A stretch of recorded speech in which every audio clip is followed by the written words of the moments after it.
राज्यसभा के लिए नामांकन के बाद भी अपने दायित्व को नीतीश कुमार जी ने नहीं छोड़ा।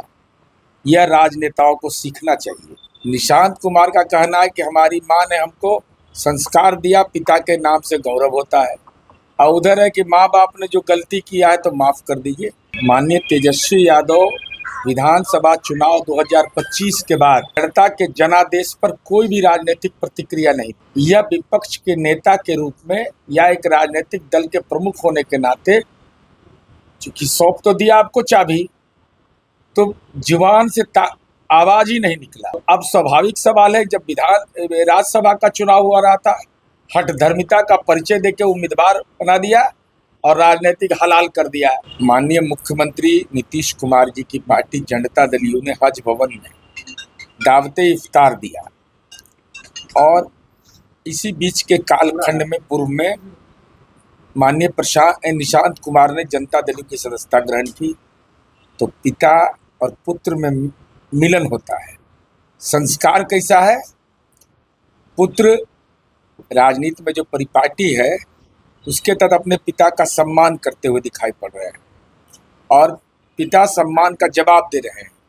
और दूसरी तरफ बेटा कोलकाता में है और पिता महुआबाग में घर बनवा रहे हैं, कौटिल नगर में घर बनवा रहे हैं। अब यही अंतर है।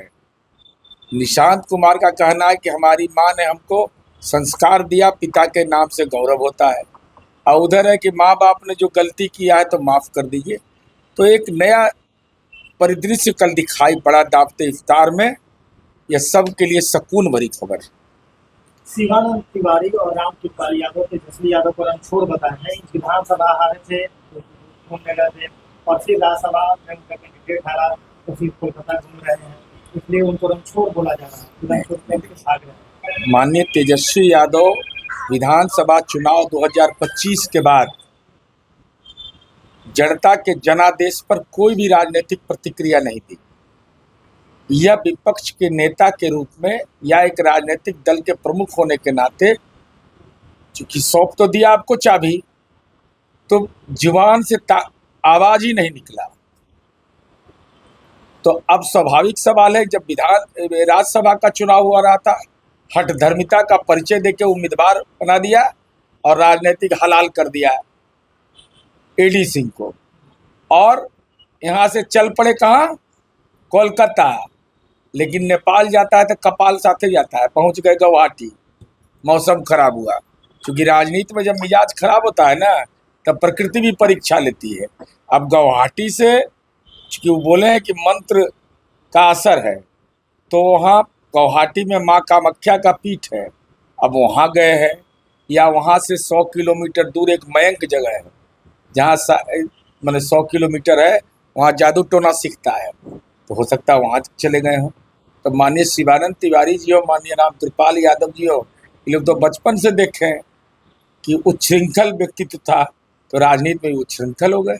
नीतीश कुमार का रोल बदल रहा है। मुख्यमंत्री नीतीश कुमार राष्ट्रीय अध्यक्ष जदयू के तौर पर नॉमिनेशन करने जा रहे हैं। रोज चुनाव जीतेंगे, क्योंकि इनके बारे में बताओ। अब एक सवाल है कि आने वाले दिन में मुख्यमंत्री का पद छोड़ेंगे या कोई बताओ। बिल्कुल। तो ये किस तरह का कम्युनिकेशन है? मुख्यमंत्री का पद छोड़ेंगे लेकिन जनता दल के राष्ट्रीय अध्यक्ष रहेंगे। क्या पार्टी को टूट से बचाने, पार्टी सरकार के बीच समन्वय को लेकर नीतीश कुमार फिर ये पद ले रहे हैं? विधानमंडल की जो बैठक हुई, जिसमें मुख्यमंत्री जी से अनुरोध किया गया कि ऐसा फैसला आप मत लीजिए। असहज थे विधायक, पीड़ा थी मन में, कितने के आंखों में आंसू निकल रहा था, लेकिन पार्टी नेतृत्व के आदेश के आलोक में सब लोगों ने कहा जब आपने फैसला ले लिया है तो हमको सिरोधार्य है। मुख्यमंत्री नीतीश कुमार जी ने स्पष्ट रूप से कहा कि मैं हूं ना, ये 3 शब्द दिल पर लोगों को लगा। कहे कि आप चिंता मत करिए, हम राज्यसभा भी अगर जा रहे हैं तो दिल्ली में जो काम रहेगा संसदीय कार्य, उसके बाद में बिहार में ही मैं आपके बीच रहूंगा। आपकी समस्याओं पर पहले जैसे गौर करता था वैसे गौर करूंगा। अब माननीय नीतीश कुमार जी संगठनात्मक चुनाव में प्रदेश अध्यक्ष जी उमेश कुशवाहा जी ने बताया कि नॉमिनेशन वो करने जा रहे हैं, तो स्वाभाविक है राष्ट्रीय अध्यक्ष तो निर्विरोध होना है। और माननीय नीतीश कुमार जी जब नॉमिनेशन करेंगे तो यह कार्यकर्ताओं में एक उत्साह का संबल भी होगा। अब यह कहना कि पार्टी में टूट का, अरे 43 एमएलए हमारी पार्टी का था, हमारी पार्टी को कौन तोड़ सकता है? ये पटिया का नाम है यूनाइटेड है, तो डिसयूनाइटेड कैसे हो जाएगा पार्टी? एक दूसरा सवाल ये है कि समिति यात्रा नीतीश कुमार की चल रही है। लगभग पिछले 6-7 दिनों का वीडियो फुटेज देखेंगे तो जनता के बीच सम्राट चौधरी को लेके आते हैं, उनके कंधे पर हाथ रखते हैं, उनको आशीर्वाद भी देते हैं, जनता को बताते हैं। क्या संदेश, क्या आने वाले दिनों में ये संदेश मुख्यमंत्री देना चाह रहे हैं कि हमारा उत्तराधिकारी तो नहीं कर सकते हैं, लेकिन ये कर सकते हैं कि हमारी इच्छा है कि मुख्यमंत्री सम्राट चौधरी।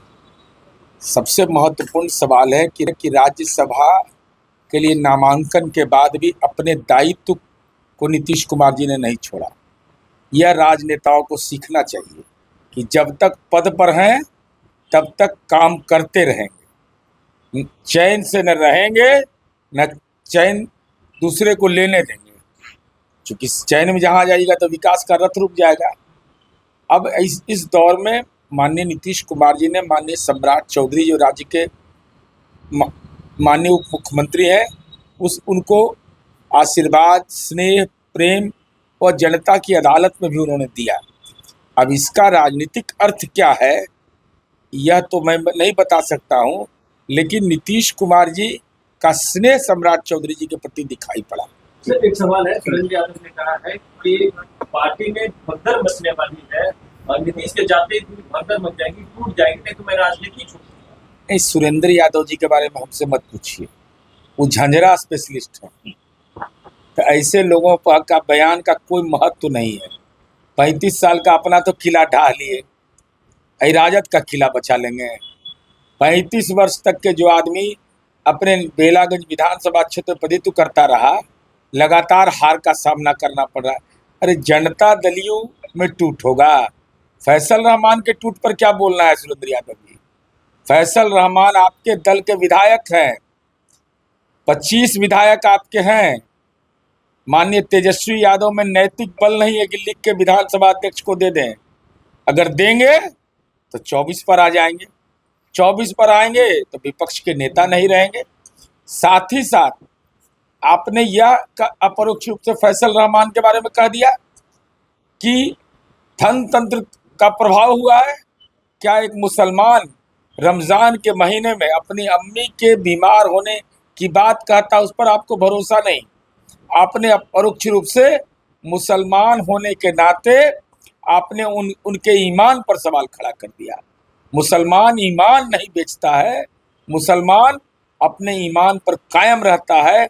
और रमज़ान की अवधि में आपने किया है तो परवरदिगार ने तो अभी सज़ा देना शुरू ही किया, 2 ही बार सज़ा मिला है, ये सज़ा अब कंटिन्यू रहेगा।